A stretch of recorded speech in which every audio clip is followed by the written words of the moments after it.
오늘은 전라북도 군산에 살고 있는 한주봉 할아버지의 사연입니다. 아이들이 어렸을 때 엄하게 키운 어머니, 그리고 그 아이들이 커서 어머니를 멀리하고 그 사이에서 중재하는 할아버지의 신청 사연입니다. 무슨 일이 있었는지 제보된 사연 읽어드리겠습니다. 들어보시고 한주봉 할아버지께 위로든 조언이든 해줄 수 있는 말이 있으면 말씀해 주시길 바랄게요. 좋아요와 구독 그리고 알림 설정 눌러주시면 올라오는 사연 함께 들어보실 수 있습니다.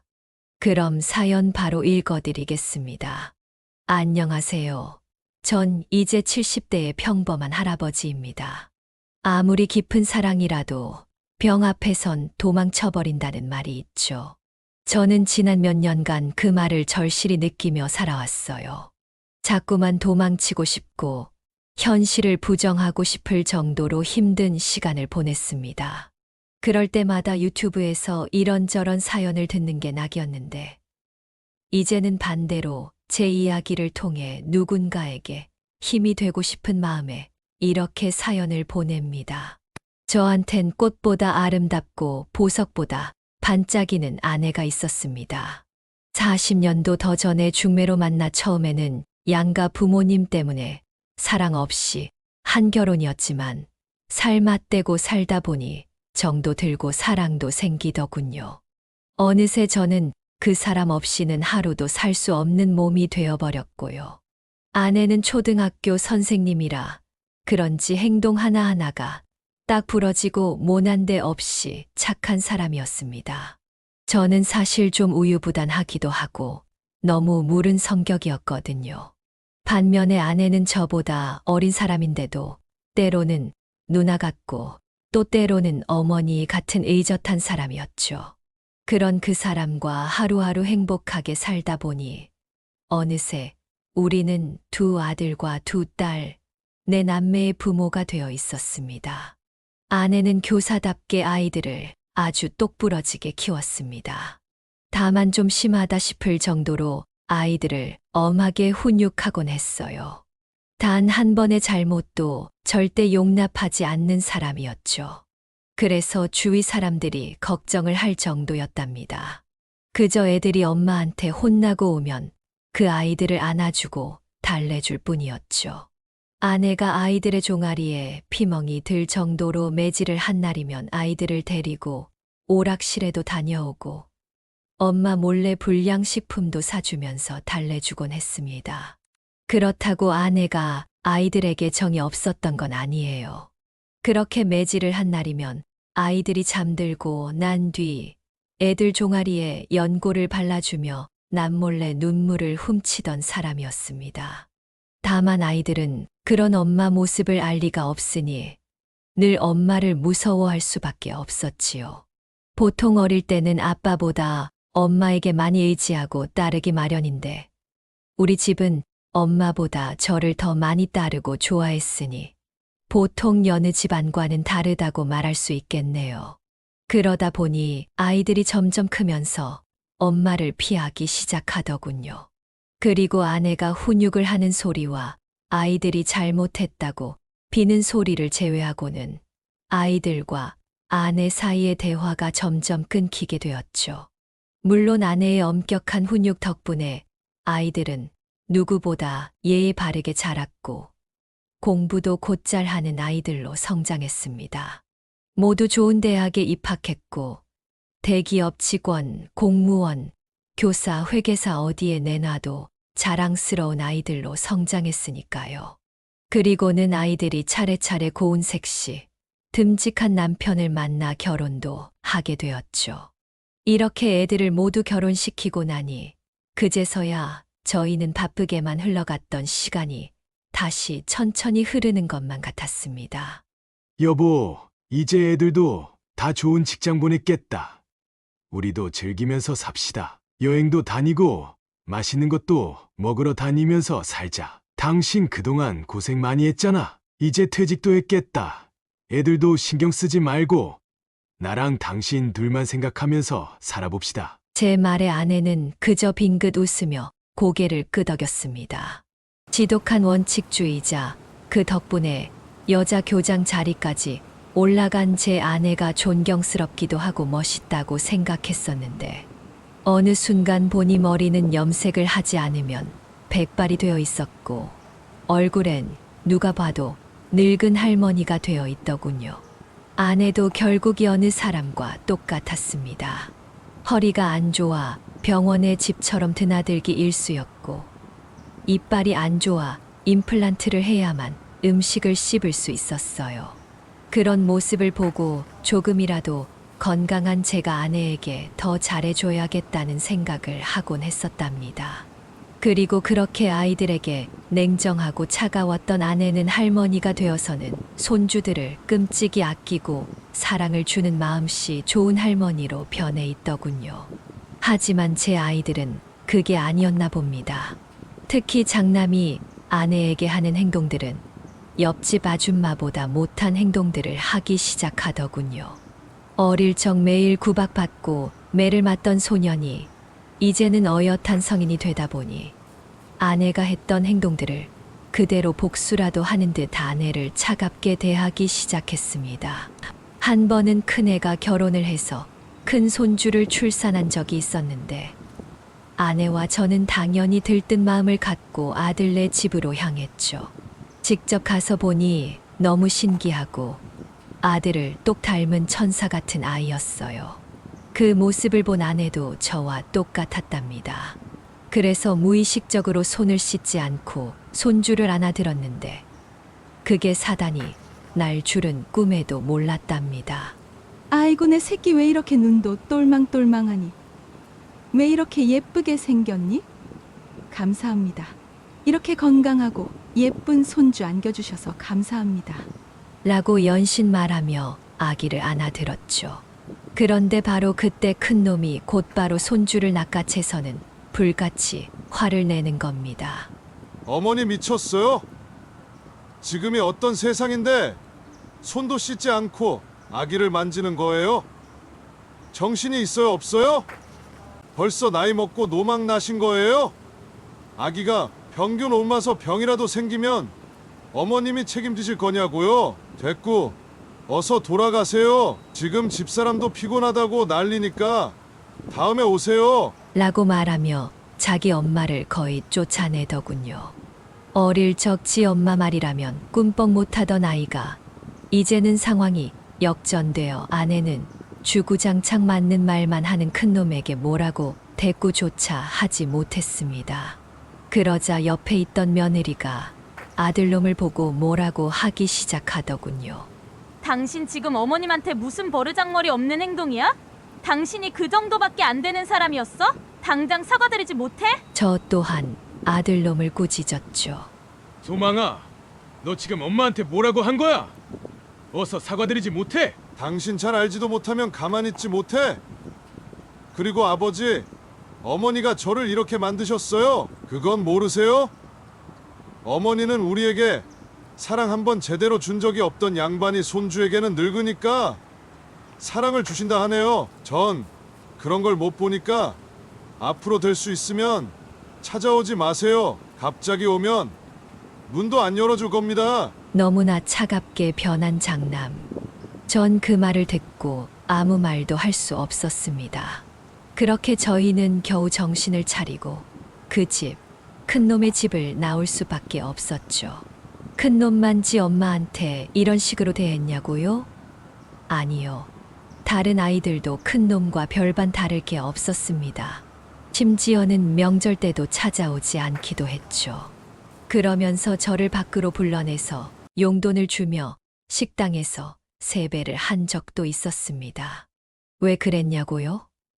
지 엄마 보기 싫다고 손주들 데리고 식당으로 저를 불러 거기서 세배하고 다 같이 밥을 먹는 그런 웃기는 상황까지 연출되기도 했었죠. 바로 지 엄마한테는 죽어도 세배는 하기 싫다는 게 그 이유였습니다. 이렇게 말하면 다들 얼마나 심각한 상황이었는지 아시겠죠? 어느 날은 아내가 저 몰래 제 뒤를 밟은 적이 있었나 보더라고요. 그리고 거기서 제가 막내딸을 몰래 만나는 모습을 보고 충격을 받았나 봅니다.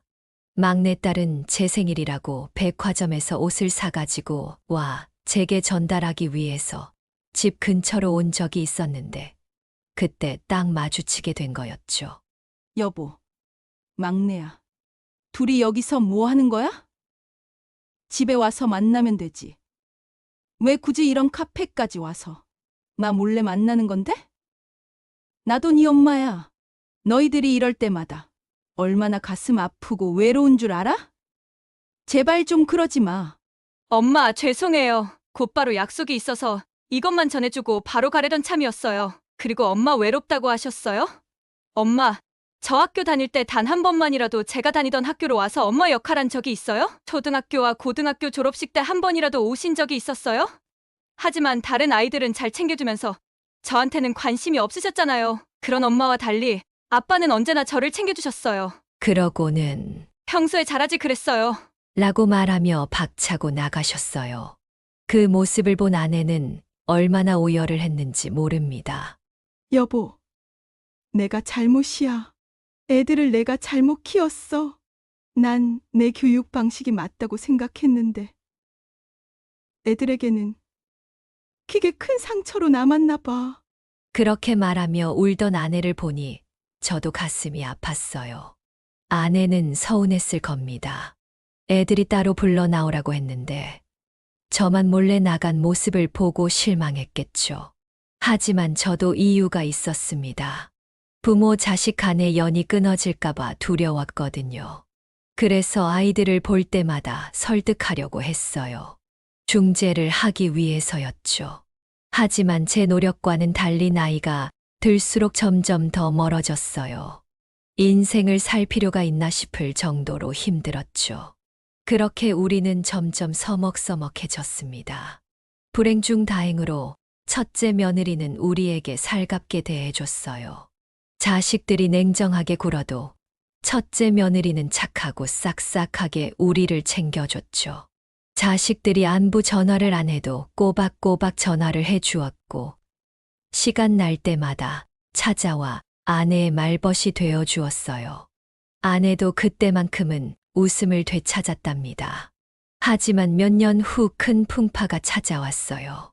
큰아들이 회사를 그만두고 사업을 시작했는데 그 사업이 쫄딱 망해서 오갈 데 없는 처지가 됐어요. 큰아들은 매일같이 술을 마시며 폐인 생활을 했고 큰 며느리는 그런 아들의 뒤치다꺼리를 하며 고생했어요. 그 모습을 보고 있을 수 없었죠. 그래서 큰 결심을 하게 되었습니다. 큰아들에게 연락해 다시 재기할 때까지 집에 들어와 살라고 말했어요. 그러자 아들은 당장 길거리에 나 앉게 생기다 보니 마지못해 들어오는 신용을 했어요. 저는 아내가 반대할까봐 걱정했지만 다행히도 아내는 아이들을 말없이 품어주었습니다. 어머니 죄송해요. 이렇게 갑자기. 맏며느리가 말을 꺼내자 아내는 말했어요. 아니다. 자식이 힘들다는데 부모가 돼서 당연히 도와줘야지.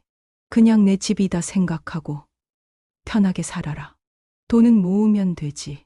젊으니까 얼마든지 다시 일어설 수 있어. 주저앉지 마.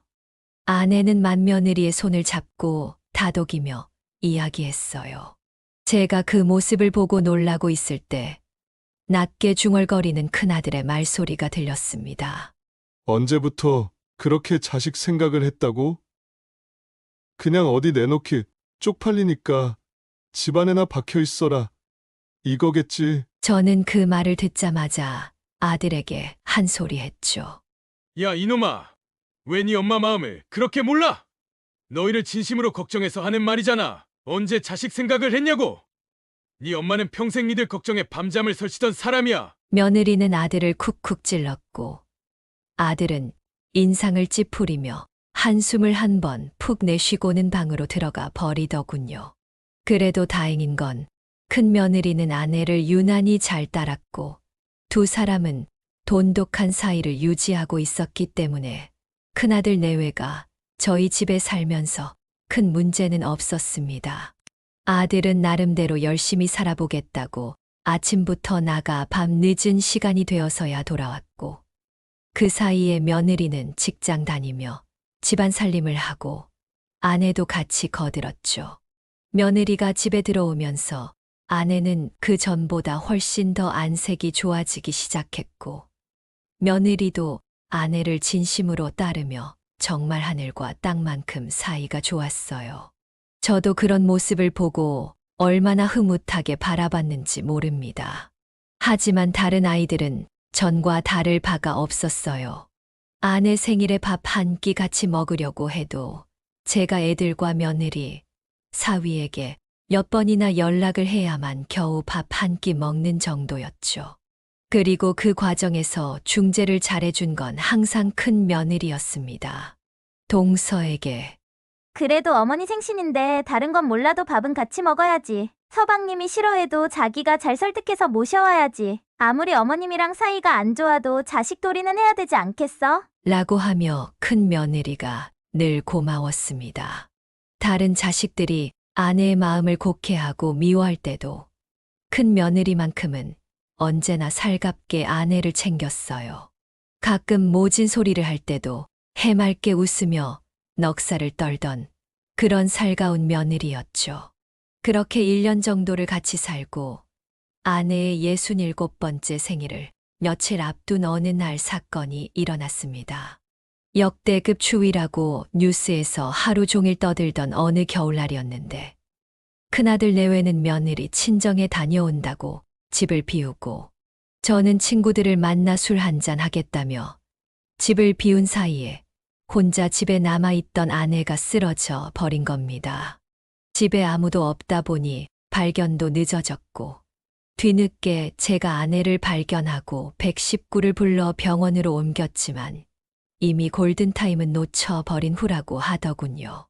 뇌졸 중입니다. 응급수술로 막힌 부분을 뚫어내긴 했지만 시간이 오래 지나기도 했고 혈관 상태가 많이 안 좋아서 아마 후유증은 남을 것 같습니다. 후유증이라니요? 아무래도 혼자 거동하는 게 힘들어지실 거고요. 마비나 언어의 장애가 생기실 수도 있습니다. 또 이런 경우 혈관성 치매가 발병하는 경우도 많습니다. 의사는 그렇게 말했어요. 하필 뇌졸중 중에서도 혈관성 치매가 많이 일어나는 다발성 경색이 있으셔서 일단은 좀 지켜봐야 할 것 같습니다. 저는 의사의 말을 듣고 하늘이 무너져 내리는 것 같았습니다. 이제야 좀 편하게 사나 했더니 풍이 왔다니, 그것도 후유증까지 남을 거라니요. 너무 청천벽력 같은 소식이었어요. 저는 곧바로 아이들에게 연락을 했습니다. 아무리 어머니를 미워해도 이 상황까지 왔으면 아무리 못난 자식들이라도 와서 같이 슬퍼해주고 안아주고 그럴 줄 알았어요.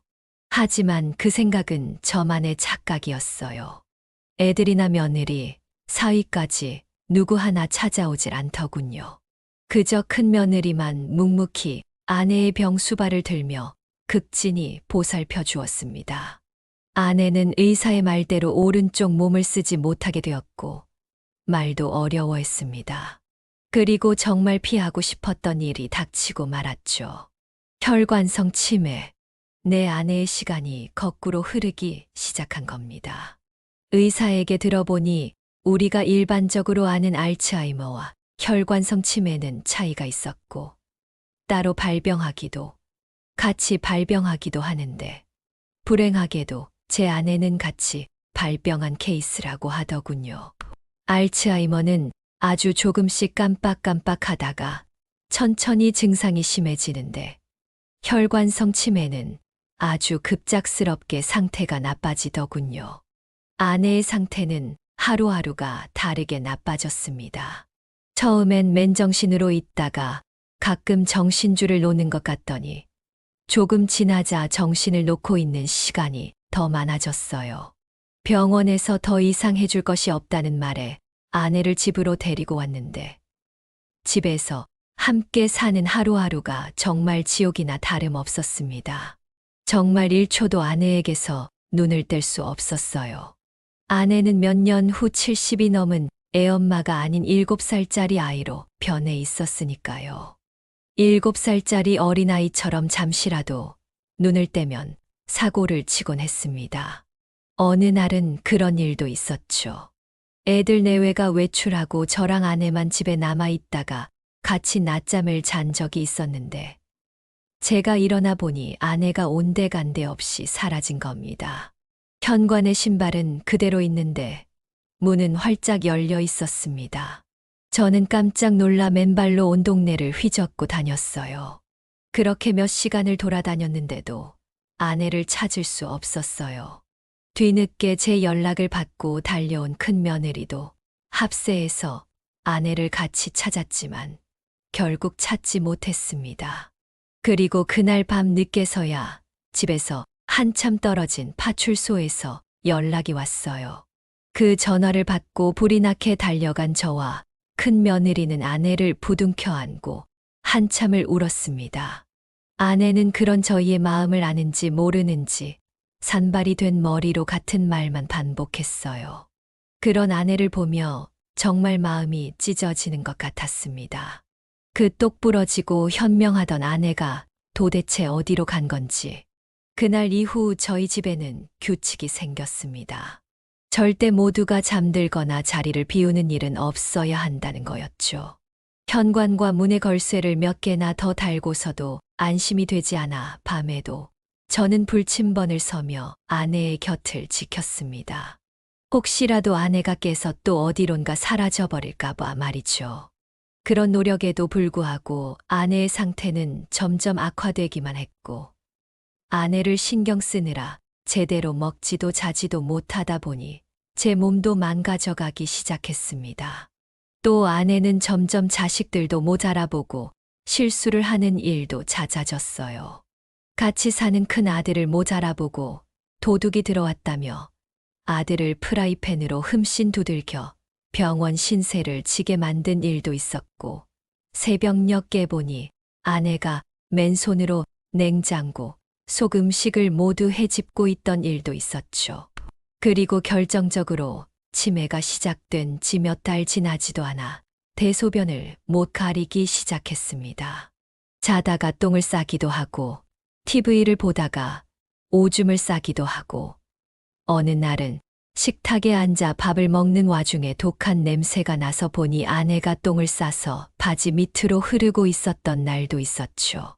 큰아들이 소리를 버럭 지르고 방으로 들어간 그날 저는 아무 말도 하지 못했습니다. 저희 역시도 정말 도망치고 싶은 마음이 굴뚝 같았거든요. 다리 사이로 똥을 질질 흘리면서도 해맑게 웃는 얼굴로 개걸스럽게 반찬을 손으로 주워 먹는 아내 모습을 보니 눈물이 핑 돌고 모든 걸 포기하고 싶은 마음뿐이었습니다. 아마 이런 상황을 겪어보지 못한 사람이라면 이해를 하지 못할 겁니다. 그런데 그 순간에도 큰 며느리는 꿋꿋하게 아내를 씻기고 집을 치우면서도 미소를 잃지 않았어요. 심지어 직장까지 그만두며 아내를 돌봤습니다. 우리 어머니 화장실 가고 싶으시면 말씀하시지 부끄러우셨군요. 아, 제가 잘 닦아드릴 테니까 우리 얼른 씻어요. 그런 며느리를 보며 저는 고맙기도 하고 부끄럽기도 했습니다. 또 미안한 마음도 가득했죠. 큰아들이 그 일을 겪고 도저히 안 되겠다 싶었는지 다음 날로 바로 작은 아이들을 다 불러 모았습니다. 그렇게 갑작스러운 가족 회의가 열렸습니다. 아버지, 이제 그만하세요. 언제까지 어머니랑 같이 사실 거예요? 뭐? 그게 무슨 소리냐? 요새 시설 좋은 요양원도 많잖아요. 그냥 요양원에 모시면 되지. 왜 굳이 사서 고생을 하세요? 그래봤자 고마운 것도 모를 사람인데. 그게 무슨 말버릇이냐? 아니, 아빠 우리 말은 우리가 엄마한테 무슨 정이 있겠어요? 다 아빠 생각해서 그러는 거잖아요. 그냥 갖다 버리라는 것도 아니고 요양원에 모시자는 건데 뭐가 문제예요? 산 사람이라도 좀 살아야죠. 영자야, 너까지. 네 엄마가 너희를 어떻게 키웠는데? 어떻게 키우긴요? 우리 클 때 생각만 하면 아직도 이가 갈리는데 아버지 안 계셨으면 솔직히 우리 엄마 그냥 갖다 버렸을 거예요. 노숙자가 되든 말든 어디 가서 앵벌이를 하든 말든 상관없다고요. 그나마 아버지 생각해서 아버지 마음 괴롭지 마시라고 요양원 보내자고 하는 건데 왜 그렇게 화를 내세요? 저는 울컥한 마음에 한 소리 하려는데 큰 며느리가 먼저 나서서 큰 소리를 냈습니다. 말이 너무 심한 거 아니에요? 부모한테 그렇게 말하는 게 어디 있어요? 어머님 지금은 편찮으시지만 가끔씩 정신 돌아오실 때 보면 여전히 총명하세요. 그때마다 서방님들 동서 그리고 아가씨 걱정을 얼마나 하시는데 어머님이 좀 엄하게 키우셨다는 얘긴 들었지만 다들 그 덕분에 지금 이렇게 잘 자란 거잖아요. 감사까지는 못해도 아픈 부모님을 요양원에 갖다 버리는 건 너무 심한 거 아니에요? 그러자 다들 꿀먹은 벙어리처럼 아무 말도 하지 못했습니다. 잠시 정적이 흐른 뒤 큰아들이 며느리에게 말했습니다. 당신은 무슨 죄가 있다고 이 고생을 하고 있어? 당신도 이제 편하게 살아야지. 그래. 힘들어. 나도 힘들다고. 하지만 당신은 몰라. 난 엄마 없이 컸어. 잘못했을 때 혼내주는 엄마가 있다는 게 얼마나 행복한 건지 당신은 모르지. 난 어머니 절대 포기 못해. 요양원은 절대 안 보내. 내가 평생 보살필 거니까 그렇게 알아. 큰 며느리의 단호한 뜻에 다들 말을 멈추고 방 밖으로 나섰습니다. 그런데 거실에 고약한 냄새가 한가득 풍기고 있더군요. 냉장고 문이 열려 있고 둘째 아들은 바닥에 무언가를 흘린 것에 미끄러져 버렸습니다. 그제야 바닥에 묻은 자국을 보고 우리는 경악했죠. 온 집안에 오물이 여기저기 굴러다니고 문질러져 있었습니다. 냉장고에서 맨손으로 음식을 빼먹다가 실수를 한 것 같아요. 그 모습을 보자마자 아이들은 헛구역질을 하며 도망쳤고 큰 아들은 방으로 들어가 문을 잠가 버렸습니다. 그때 며느리가 나섰어요. 아버님, 제가 할게요. 아버님은 들어가서 좀 쉬세요. 요즘 밤에도 못 주무시는데 오늘은 낮잠이라도 주무셔야죠. 며느리는 인상 한 번 찡그리지 않고 더러운 것들을 모두 닦아내고 아내를 목욕까지 시켜줬습니다. 제가 도와주겠다고 해도 한사코 거절하며 여자들끼리 하는 게 나아요. 라고 말했어요. 친딸도 엄마가 더럽다고 도망가 버렸는데 며느리가 그렇게 살뜰하게 챙겨주니 눈물이 났습니다. 잠든 아내를 보며 밤새 울었어요. 할 수만 있다면 그냥 같이 눈 감고 싶을 정도로요. 혈관성 치매에는 고혈압이나 당뇨 관리가 매우 중요한데 이런 질병을 피하려면 식이요법과 운동이 중요하다고 합니다. 하지만 저에게는 너무 벅찬 일이었어요. 식이요법은커녕 밥 한 끼 먹이는 것도 힘들었고 아내와 함께 밖에 나가는 것도 공포 그 자체였습니다. 언제 무슨 사고를 칠지 몰라서 사람들이 다 무서워했으니까요.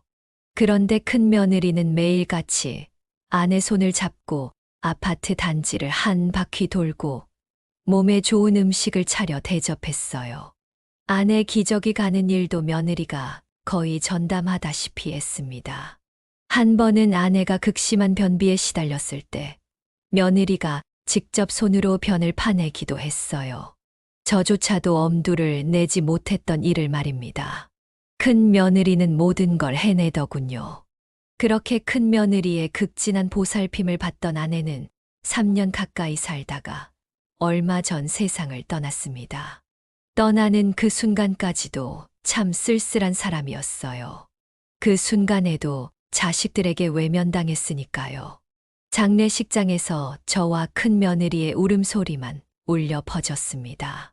제 아내의 죽음을 진심으로 슬퍼해 주는 사람은 없었어요. 큰아들은 며느리 등살에 모지 이겨 겨우 상주 노릇을 했고 다른 자식들은 상주 역할을 하다가 술만 퍼마시고 있더군요. 그리고는 부의금을 가져가야 한다며 재산 상속 문제로 다투기 시작했습니다. 아내의 장례식이 끝난 후 저는 기가 막히고 화가 나서 애들을 모두 집으로 불러 모았습니다.